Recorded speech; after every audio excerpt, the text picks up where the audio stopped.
Donc voilà, on arrive au 4e jour de confinement. Donc j'ai pris la décision, moi, à partir de ce soir, de fermer la grande majorité des services de la commune.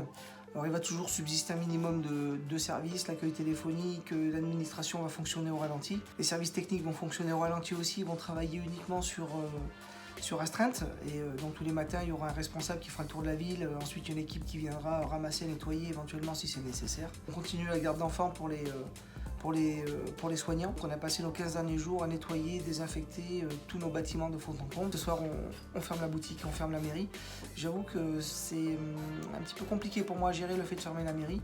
Je ne pensais pas un jour avoir à faire ça. Et je me retrouve aujourd'hui à devoir fermer pour une durée indéterminée une mairie, alors que même en temps de guerre, les mairies n'ont jamais été fermées. Enfin, moi, je serai là tous les jours quand même, je serai présent au bureau. Et puis surtout, les services continuent de fonctionner, donc on va surtout montrer aux gens qu'on est toujours présent et que même si on est obligé de prendre un certain nombre de mesures vis-à-vis des salariés de la mairie, la continuité des institutions locales est assurée.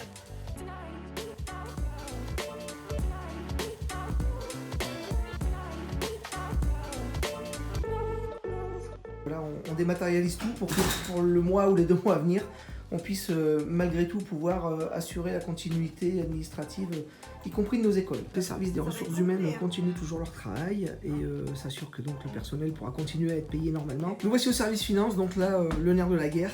Donc bien évidemment, on engage les dernières factures, on met tout à jour et on s'apprête à se mettre en service minimum, bien si évidemment toutes les factures courantes continueront à être réglées.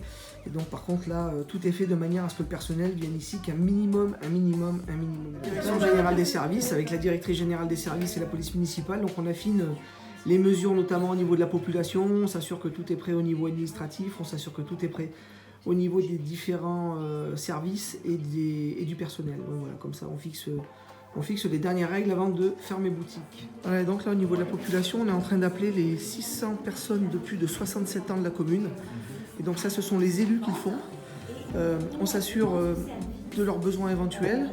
On leur explique que s'ils ont besoin d'aller chercher des médicaments ou faire des courses, ils peuvent nous appeler directement. Donc c'est super important. On a appelé à peu près 300 personnes. Il nous reste encore 300 à appeler.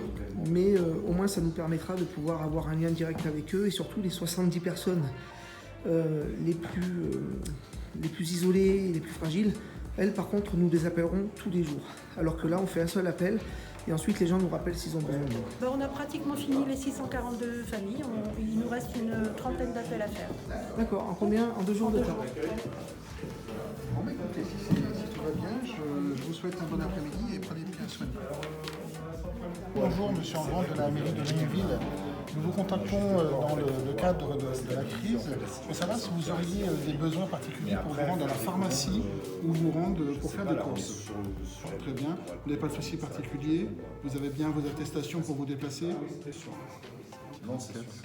Ok, bon bah très bien. En tout cas, n'hésitez pas, s'il y a un besoin, vous contactez la mairie de Ligneuville. Donc comme vous le voyez, on est un peu comme dans Apollo 13. C'est-à-dire qu'on va mettre le module mairie en sommeil et on va se servir des domiciles de chacun et des lieux externalisés comme d'un radeau de sauvetage. Néanmoins, le lien n'est pas rompu, hein. Vous voyez, les téléphones fonctionnent, il y a Internet, il y a la page Ligneuville solidaire qui va permettre aux gens aussi de se rendre des services. Nous, les élus sont mobilisés, la police municipale aussi.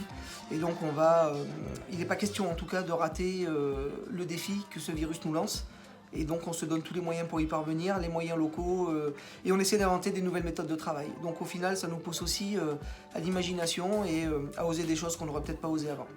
Et donc, bah, voilà, on va voir ce que ça va donner sur la durée. Aujourd'hui, on est sur un début, donc forcément, les besoins sont moins pressants, mais je pense que si ça dure un mois ou 2, on risque d'avoir derrière à avoir besoin d'une structure assez conséquente. Et c'est là où vraiment la page Ligneuville solidaire va avoir son importance, puisqu'on va pouvoir enfin demander à toute la population de contribuer. Et dans ce cadre-là, on va pouvoir mettre en place une petite armée pour venir au service de nos personnes les plus fragiles.